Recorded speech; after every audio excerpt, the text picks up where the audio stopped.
మాయలూరులో మన మునగాడు రాజుగారు బాగా సంతోషంగా పెరిగి 3rd ఇయర్ కాలేజ్ చదువుతున్నాడు.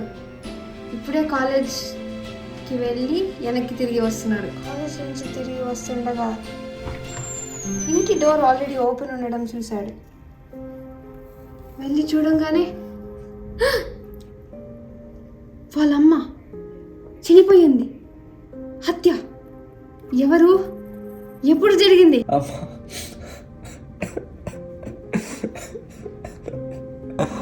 అమ్మా, ఎవరు చేశారు నిన్నులా? ఎవరు నిన్ను చంపారు? నేను నాన్నని ఎతికి వాళ్ళ మీద పగ తీర్చుకుంటాను. ఈ హత్య ఎవరు చేశారో కనుక్కుంటాను, వాళ్ళని చంపుతాను. గడా గడా కసక్ కసక్ పొడిచి చంపుతాను. పగతో చంపాలనుకున్న రాజు ఒక పని మీద వెళ్ళిన వాళ్ళ నాన్నని రాజస్థాన్లో కలవాలి అనేసి ప్రయాణించడానికి సిద్ధమవుతాడు. రాజస్థాన్కి వెళ్ళాలనుకున్న రాజు పెట్టబేడ సర్దుకొని సిద్ధమవుతాడు. మెల్లమెల్లగా రాజస్థాన్కి వచ్చేసాడు రాజు. అప్పుడు ఏడ్చిన కన్నీళ్ళు మెల్లగా పగగా మారింది.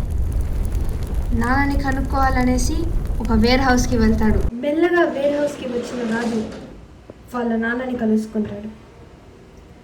నానా, రాజు, నువ్వు ఇక్కడ ఏం చేస్తున్నావు?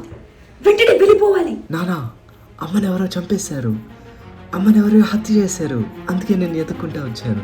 నానా, నీ వెనకాల.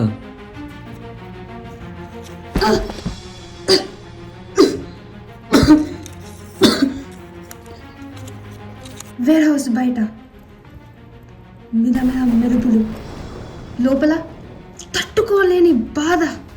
రాజు ఉలికి పడుతున్నాడు. అటు పక్క మాయలూరులో అమ్మ చనిపోయింది, అది ఒక హత్య.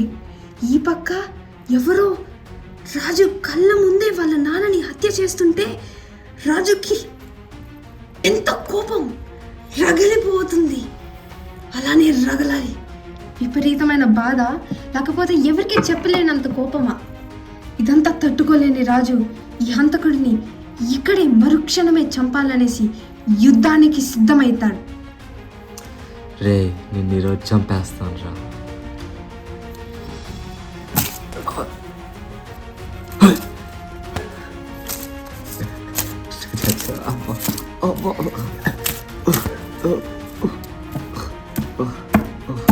నేను కావాలనుకుంటే నిన్ను ఎప్పుడో చంపేస్తుంటాను, కానీ వదిలేసి వెళ్ళిపోతాను.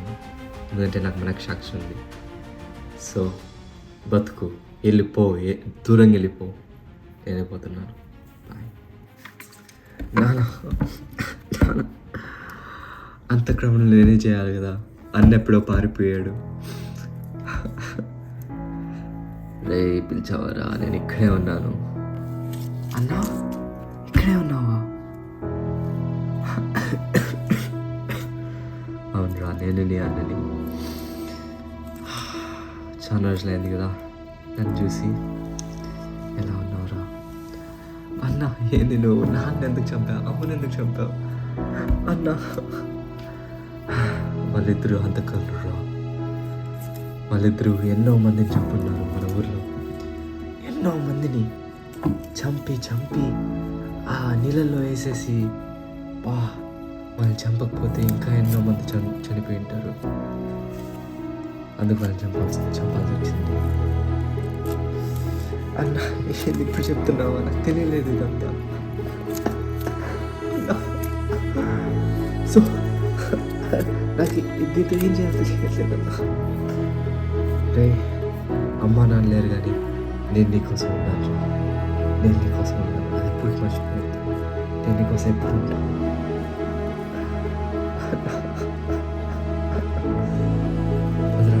మన ఇంటికి వెళ్దాం, ఒక కొత్త జీవితాన్ని ప్రారంభించుదాం.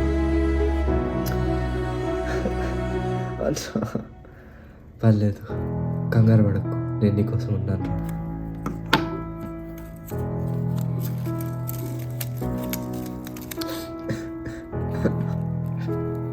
అంతటితో మన రాజుగారు వాళ్ళ అమ్మ నాన్న గురించి తెలియని హత్యలు అన్నింటిని గురించి తెలుసుకొని దాని గురించి బాధపడాలా లేకపోతే వాళ్ళ అన్నతో సంతోషంగా ఉండాలా అని ఆలోచించి క్షణం అనుకున్నాడు. అట్లీస్ట్ నాకు ఒక ఫ్యామిలీ అయినా ఉన్నారు. మా అన్న దొరికాడు నాకు ఇప్పుడు తెలిసింది మా అమ్మ నాన్న హత్యలు చేశారనేసి అని బాధపడి కానీ సంతోషపడి ఒకేసారి ఇంటికి వెళ్తారు కలిసి.